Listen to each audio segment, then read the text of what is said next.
All right, so since we have these terms defined, we know the frequency and the wavelength, it turns out we can also think about the speed of the wave, and specifically of a light wave. And speed is just equal to the distance that's traveled divided by the time elapsed. And because we've defined these terms, we have ways to describe these things. So we can describe the distance that's traveled. It's just a wavelength here.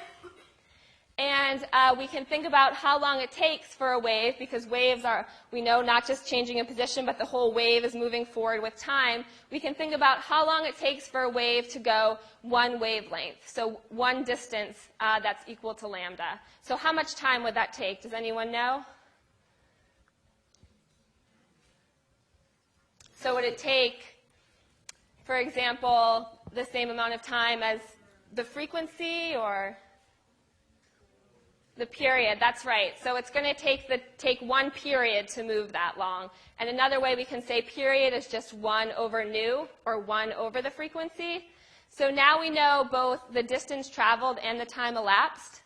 So we can just plug it in. Speed is equal to the distance traveled, which is lambda, over the time elapsed, which is 1 over nu. So we can rewrite that as speed is equal to lambda times nu. And it turns out typically this is reported in meters per second or nanometers per second.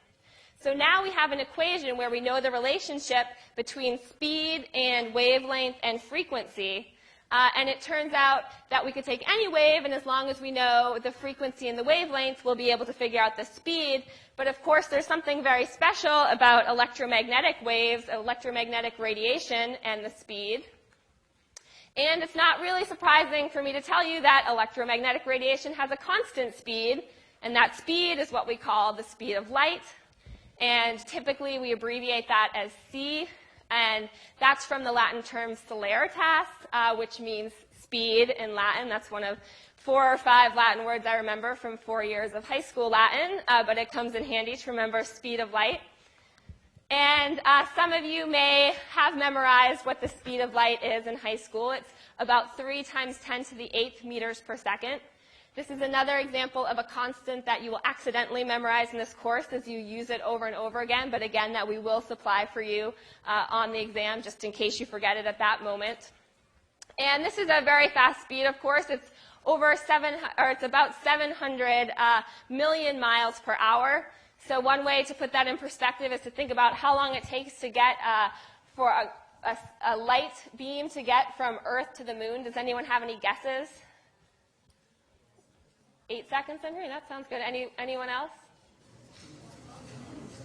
Yeah, these are all really good guesses. So it actually takes 1.2 seconds for light to travel from the Earth to the moon. So we're talking pretty fast. So that's nice to appreciate in itself.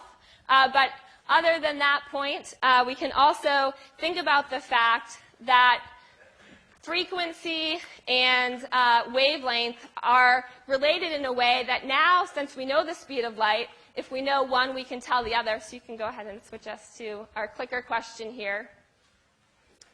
So we should be able to look at different types of waves and be able to figure out something about both their frequency and their wavelength and know the relationship between the two.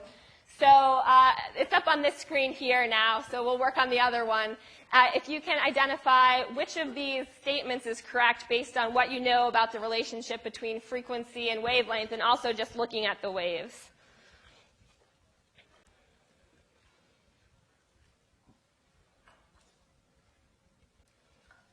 All right, so let's give 10 more seconds on that. That's fine on this one. Okay, so 10 seconds on that.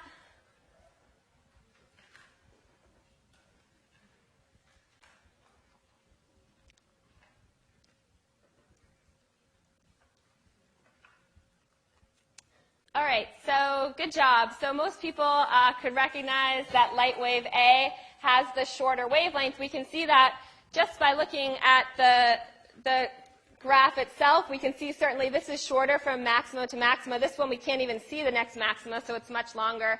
And then we also know that means that it has the higher frequency because our relationship between wavelength and frequency are inversely related. And also we know, the speed of light, so if we think about if it's a shorter wavelength, we'll be able to get a lot more wavelengths in a given time.